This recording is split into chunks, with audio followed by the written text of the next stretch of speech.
चॅनलवर सर्वांचं सहर्ष स्वागत.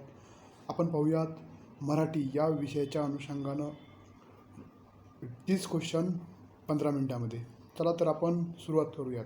पहिला प्रश्न, खालीलपैकी शब्दयोगी अव्यय नसलेला गट ओळखा. आपल्याला गट ओळखायचा आहे, असा गट की ज्याचा शब्दयोगी अव्यय नाही आहे, त्याचा गट ओळखायचा आहे. बघा, पहिल्यामध्ये आहेत अगोदर, वर, पर्यंत, पुढे. दुसरा आहे सक्षम, अपरोक्ष, बाहेर, मागे, कडून, आतून, पासून, मधून, पण, बाकी, परंतु, परी. योग्य पर्याय काय आहे? योग्य पर्याय आहे पर्याय क्रमांक 4. त्यामुळे योग्य उत्तर आहे 4. आपल्याला शब्दयोगी अव्यय म्हणजे काय, तर जे जोडतं दोन वाक्याला, त्याला आपण शब्दयोगी अव्यय म्हणतो. त्यामुळे योग्य पर्याय आहे. आपल्याला नसणारा गट ओळखायचा होता, त्यामुळे योग्य पर्याय 4 आहे. पुढचा प्रश्न 32वा, अधोरेखित शब्दाची जात ओळखा. सुधा आणि राधा खेळत होत्या. यामधील आपल्याला आणि या अधोरेखित शब्दाची जात ओळखायची. काय आहे? योग्य पर्याय काय आहे? तर योग्य पर्याय आहे 4. आपण पूर्वी पाहिल्याप्रमाणे आणि या शब्दाची जात काय आहे, तर तो उभयनवी शब्द अव्यय आहे. त्यामुळे योग्य पर्याय आहे 4, उभयनवी अव्यय. पुढचा प्रश्न, तू मला पुस्तक दिलेस या वाक्यातील प्रयोग कोणता? आपल्याला जे प्रयोग आहेत मराठीमधील ते ओळखायचे. तू मला पुस्तक दिलेस या वाक्यातील प्रयोग काय आहे? तर कोणता आहे प्रयोग? 33चं योग्य पर्याय आहे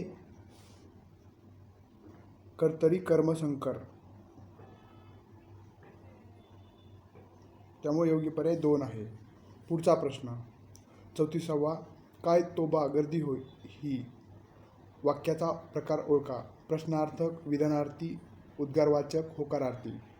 34वा प्रश्न योग्य उत्तर आहे पर्याय क्रमांक 3, उद्गारवाचक. चिन्हच आहे बघा या ठिकाणी दिलेलं, त्यामुळे योग्य पर्याय आहे तो उद्गारवाचक. पुढचा प्रश्न 35वा, परिणामबोधक संयुक्त वाक्य ओळखा. परिणामबोधक, परिणाम दर्शवणारं. बघा, पहिला आहे विजा चमकू लागल्या आणि पावसाला सुरुवात झाली. दुसरा पर्याय आहे वाटेत मोटार नादुरुस्त झाली म्हणून मला येण्यास उशीर झाला. लोक आपली स्तुती करो किंवा निंदा करो. चौथा, मरो परी कीर्तिरूपी उरो. यामध्ये आपल्याला परिणामबोधक, याचा परिणामबोधक वाक्य ओळखायचं आहे आपल्याला. परिणामबोधक. तर योग्य पर्याय काय आहे? योग्य पर्याय आहे 2, पर्याय क्रमांक 2. वाटेत मोटार नादुरुस्त झाली म्हणजेच बिघडली म्हणून मला यायला उशीर झाला. म्हणजे आपल्याला परिणाम काय आहे त्याच्यावरून परिणामबोधक, ज्याच्यातून परिणाम मोटर बंद झाली आणि त्याचा परिणाम काय झाला तर उशीर झाला यायला. त्यामुळे योग्य पर्याय आहे 2. पुढचा प्रश्न, भोजनावसर. भोजनावसर हा कोणत्या प्रकारचा समास आहे? आपल्याला समास ओळखायचा आहे. भोजनावसर कोणत्या प्रकारचा समास आहे? योग्य पर्याय आहे पर्याय क्रमांक 3, तत्पुरुष समास आहे. कोणता? भोजनावसर. पुढचा प्रश्न 37वा, ज स य ल ग हे खालीलपैकी कोणत्या वृत्ताचे गण आहेत? आपल्याला जे गण दिलेले आहेत, गणावरून आपण आपले वृत्तांचे प्रकार ओळखत असतो.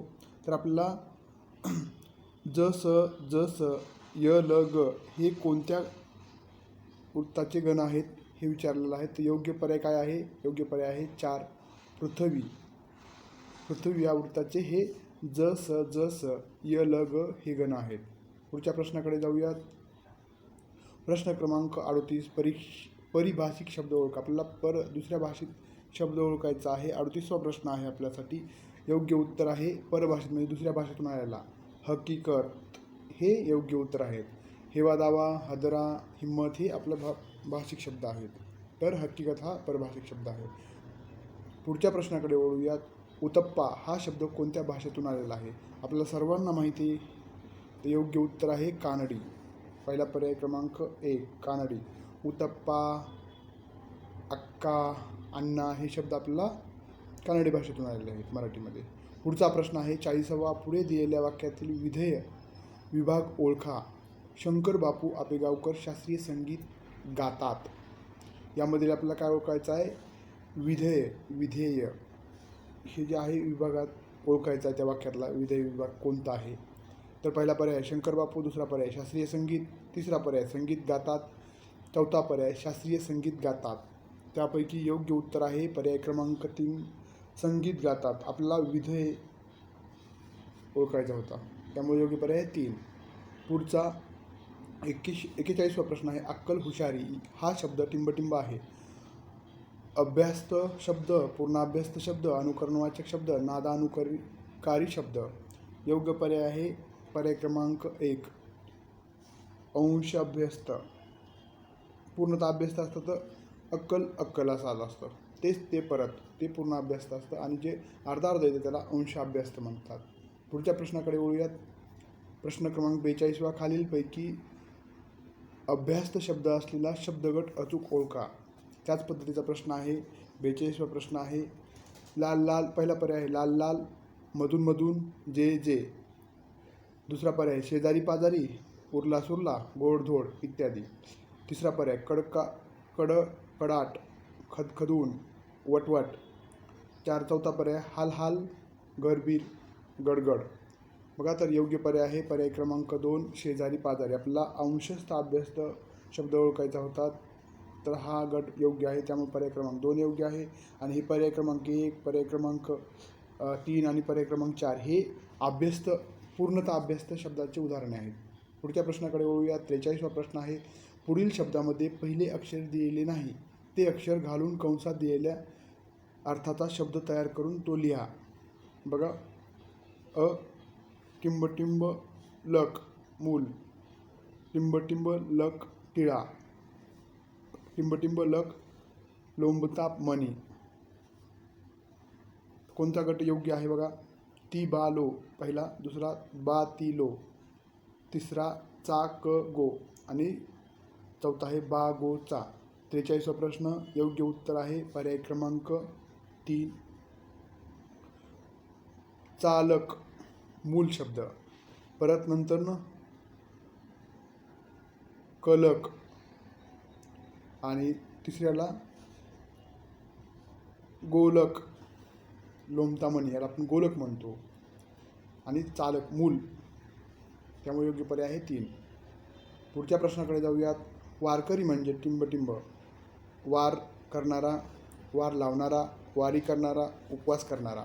योग्य पर्याय आहे पर्याय क्रमांक 3. आपल्याला माहिती, आपण वारकरी संप्रदायाशी निगडीत असाल तर तुम्हाला माहितीच आहे, किंवा महाराष्ट्रातील वारकरी संप्रदायाविषयी पण माहिती आहे सर्वांना. ते योग्य पर्याय आहे 3 वारी करणारा, त्याला आपण वारकरी म्हणतो. पुढे आहे 45वा प्रश्न. रिकाम्या जागेसाठी सर्वात अधिक योग्य शब्दाची निवड करा. वाढत्या महागाईमुळे सर्वसाधारण माणसाची कंबर टिंबटिंब आहे. कसली, तुटली, खचली, मोडली. योग्य पर्याय असणार आहे, काय असणार आहे?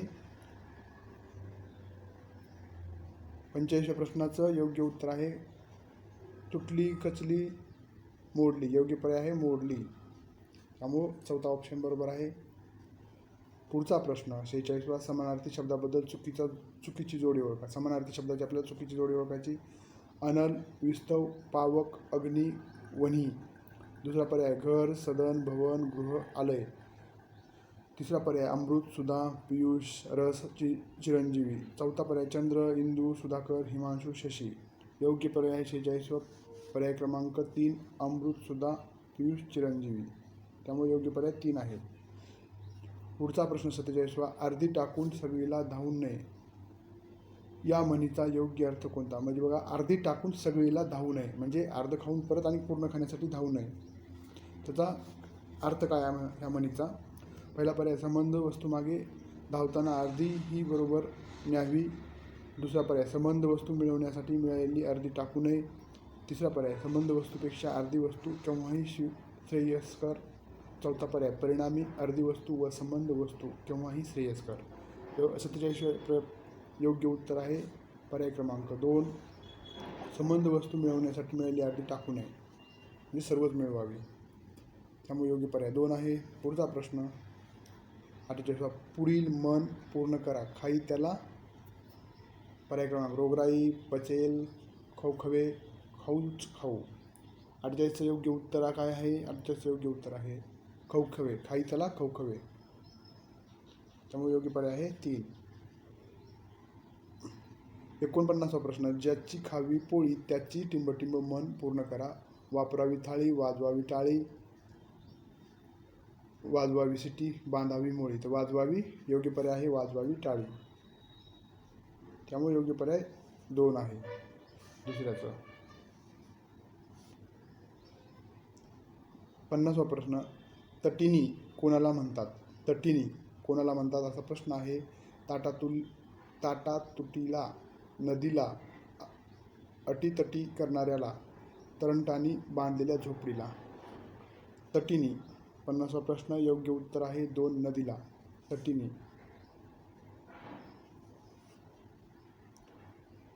51वा प्रश्न, विरुद्धार्थी शब्द लिहा. अग्रज, वंशज, पूर्वज, मनोज, अनुज. योग्य पर्याय आहे पर्याय क्रमांक 4, अनुज. अग्रज याच्या अपोजिट अनुज. त्यामुळे योग्य पर्याय 4 आहे. पुढच्या प्रश्नाकडे जाऊयात. 52वा प्रश्न, अर्थ नसणे या अर्थाचा योग्य वाक्यप्रचार कोणता? घाशा गुंडाळणे, फुगडी घालणे, वाऱ्यावर सोडणे, राम नसणे. तर योग्य पर्याय आहे राम नसणे, चौथा पर्याय. कारण की अर्थ नसणे आपण म्हणतो आपल्या जीवनात काहीच अर्थ नाही आहे, म्हणजेच आपण राम नाही आहे किंवा राम नाही किंवा अर्थ नाही असं म्हणत असतो. त्यामुळे योग्य पर्याय आहे 4. 53वा प्रश्न, निशाचार म्हणजे काय? निशाचर म्हणजे काय? पहिला पर्याय दानधर्म करणारा, एकाच गोष्टीवर नाद करणारा, रात्री फिरणारा, अपत्य नसणारा. 53व्या प्रश्नाचं योग्य उत्तर आहे 3 क्रमांक पहिला, रात्री फिरणारा. निशाचर रात्री फिरणारा. निशा म्हणजे रात्र आणि 4 म्हणजे प्रसाद फिरणारा. त्यामुळे निशाचर म्हणजेच रात्री फिरणारा. 54वा प्रश्न, खालीलपैकी गटात न बसणारा शब्द ओळखा. आंबा, फणस, ऊस, सफरचंद. आंबा, फणस, ऊस, सफरचंद. योग्य पर्याय काय असणार आहे? पर्याय क्रमांक 3, ऊस. कारण ही बाकीची फळं आहेत आणि हे ऊस हे पीक आहे. त्यामुळे योग्य उत्तर आहे 3. पुढचा प्रश्न 55वा, बंधुता हा शब्द शब्दसिद्धीचा कोणत्या प्रकारातील आहे? उपसर्ग घटित, अभ्यस्त, प्रत्ययघटित, सामासिक शब्द. 55व्या प्रश्नाचं योग्य उत्तर आहे प्रत्ययघटित. बघा याला प्रत्यय लागत नसल्यामुळं बंधुता याला कुठंच प्रत्यय लागत नाही, तो परिपूर्ण शब्द आहे त्यामुळे प्रत्यय घटित आहे, प्रत्यय नसणारा. आपण पर्यायावर आता 5 प्रश्न विचारले जाणार आहेत. आपण सुरुवातीला तो पॅरेग्राफ वाचूयात. डॉक्टर बाबासाहेब आंबेडकरांनी शिक्षणाला अन्न व शक्तीची उपमा दिली आहे. त्यांच्या मते ज्याप्रमाणे मनुष्य प्राण्याला अन्नाची जरूरच आहे त्याचप्रमाणे सर्वांना विद्येची जरुरी आहे. अन्नाशिवाय व्यक्तीला जगणे कठीण. अन्न सेवनाने व्यक्तीला शक्ती प्राप्त होऊन त्याप्रमाणे ती व्यक्ती अधिक जोमाने कार्यक्षम राहू शकते. अन्नाप्रमाणे शिक्षणाला महत्त्व आहे. त्यांच्या मते शिक्षण हे व्यक्तीच्या शरीरात भिनले पाहिजे, त्यामुळे त्याचे मन आणि शरीर सुदृढ राहील. शिक्षणाअभावी व्यक्ती पशुवत होईल, म्हणून व्यक्तीला शिक्षणाची आयुष्यभर गरज असते. जिवंत असेपर्यंत तो अन्नाची तसेच आयुष्यभर शिक्षणाची गरज असल्याने शिक्षण आयुष्यभर चालणारी एक प्रक्रिया आहे. मनुष्याचा शेवट झाल्या शिक्षणाचाही शेवट होतो. डॉक्टर बाबासाहेब आंबेडकरांनी स्वतःच्या अध्ययनाने त्यांच्या नावासमोर MA, PhD, DS, CL, LD, D.Litt, MArAt ला या पदव्याच्या मालिकांनी सिद्ध करून दाखविले आहे. त्यांच्या वाचनाचा व्यासंग व स्मरणशक्ती इतकी दांडगी होती की कोणतेही वाक्य कोणत्याही पुस्तकात कोठे आहे हे ते सत्वर सांगत असत. पुस्तक वाचन हे त्यांच्यासाठी शक्तिवर्धक साधन होते, त्यामुळे त्यांची बुद्धी तल्लग्न झाली होती. यावर आपण या उत्तरावर प्रश्न खालचे बघूयात. शिक्षणाला कशाची उपमा दिली आहे? शक्तीची, दुधाची, अन्नाची, अन्न व शक्तीची. 56वा प्रश्न योग्य पर्याय आहे. शिक्षणाला त्यांनी अन्न व शक्तीची उपमा दिलेली आहे, त्यामुळे पर्याय क्रमांक 4 योग्य आहे. पुढचा प्रश्न शिक्षण टिंबटिंब चालणारी प्रक्रिया आहे. सतत, खडतर, निरंतर, आयुष्यभर. 57वा प्रश्नाचं योग्य उत्तर आहे. आपण पॅरेग्राफनुसार आयुष्यभर त्यांनी आंबेडकरांनी सांगितले की शिक्षण ही आयुष्यभर चालणारी प्रक्रिया आहे, त्यामुळे पर्याय क्रमांक 1 बरोबर ठरतो. त्यानंतर 58वा प्रश्न, वरील परिच्छेदास योग्य शीर्षक सुचवा किंवा निवडा. पहिला आहे शिक्षण एक अन्न व शक्ती, आणि तिसरा पर्याय डॉक्टर बाबासाहेब आंबेडकर, आणि चौथा आहे पदव्यांचा पाऊस. तर योग्य उत्तर काय असणार आहे? 58चं 2, शिक्षण एक अन्न व शक्ती. त्यामुळे पर्याय क्रमांक 2 बरोबर आहे. पुढचा प्रश्न 59वा, डॉक्टर बाबासाहेब आंबेडकर कोणते वाक्य कोणत्या पुस्तकात कोठे आहे हे सत्वर का सांगत? अभ्यासामुळे पर्याय क्रमांक 1, दुसरा पर्याय पाठांतरामुळे, तिसरा पर्याय सतत वाचनामुळे आणि चौथा स्मरणशक्तीमुळे. योग्य उत्तर आहे 59चं स्मरणशक्ती. त्यांची ती दांडगी वाचनामुळं त्यांची स्मरणशक्ती दांडगी झाली, ते आपण वाचलं होतं. त्यामुळं योग्य पर्याय आहे पर्याय क्रमांक 4. त्यानंतर शेवटचा प्रश्न आहे 60वा. बाबासाहेबांच्या मते कशाच्या अभावाने व्यक्ती पशुवत होईल? पहिला पर्याय आहे मूल्याअभावी, दुसरा पर्याय शिक्षणाअभावी, तिसरा पर्याय अभ्यासाअभावी आणि चौथा आहे अन्नाअभावी. योग्य उत्तर आहे शिक्षणाअभावी. शिक्षणाचंच महत्त्व त्यांनी विशद केलेलं आहे यामध्ये. त्यामुळे योग्य पर्याय पर्याय क्रमांक 2. धन्यवाद. Thank you so much.